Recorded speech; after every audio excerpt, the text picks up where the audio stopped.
Oh, hey, welcome back to Messing with Mopars. It's been a heck of a week or so, probably 2 weeks now almost. Anyhow, so we got some updates, we did some stuff, and I didn't get any footage. Apologies. Such is life. I get going and oops, forgot. So here, today we'll do a couple updates. First of all, got the air cleaner on this morning. There you go, or this afternoon actually, about 20 minutes ago. And then down here, this little baby right here, that is the hose coming up from the vent. That wasn't a very good camera shot. From the vent of the transmission. So my theory is that if it pukes oil out like it did on its first little test drive there, then it'll go into this tank, and then because this tank is higher than that, it should gravity feed back in theory. So something else that happened last week on Wednesday, actually, matter of fact. Let me just get this thing up in the air. It's kind of loud, ain't it? I had these laying around. I've been needing to do them for a while. Everything went together really, really well. I'm very impressed with the kit. It was very simple. It took about 3 hours of myself and my friend Chad putting it together. You don't need a lift to do it. You can do it on the ground. You do need some specialty fittings. Not a big deal. So first things first is we got the rear end all finished up. I had a little problem on here on the exhaust. So what happened is my brand new QA1 shocks were rubbing in there, and there's a distinct flat spot on there from it.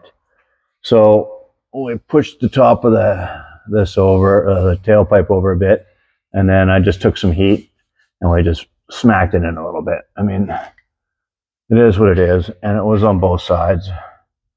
And as David Freiberger says, that doesn't affect horsepower. So, and it's way at the back. So anywho, so, oh, interesting. So, ta-da!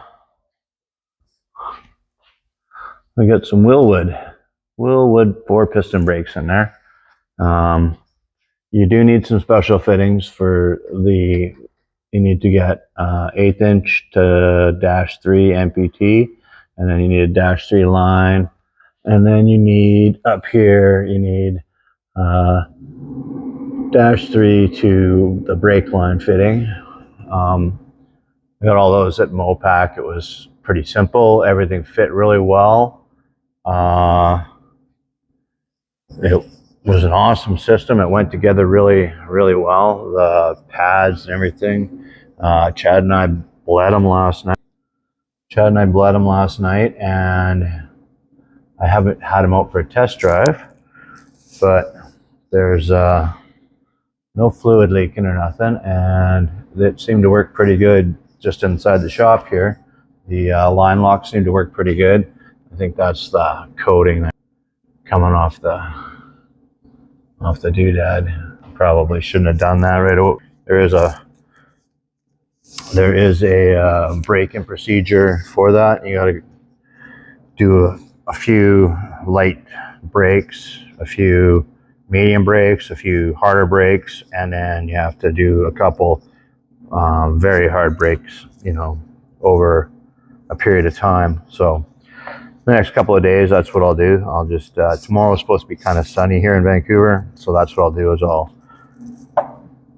go out in the morning I can't in the morning, around 10 o'clock, and then which is still the morning, I guess, isn't it? And then I'll do a few runs, let that go. My buddy Brian's coming over to finish welding up his frame on his little Toyota pickup truck, and we'll go from there. All right, well, that's just a couple updates. Thanks for coming along for the ride. I think the next step is I'm going to get the O2 sensor welded, O2 sensor bungs welded in, get those figured out, and then I'm not 100% sure what I'm going to do, if I'm going to get cutouts for it or not. We'll see. All right, have a great day, and I'll talk to you later. Thanks for coming along for the ride. Don't forget to hit like, subscribe, and share with your friends. Leave a comment. I always forget to do that. All right. Thanks for coming along for the ride.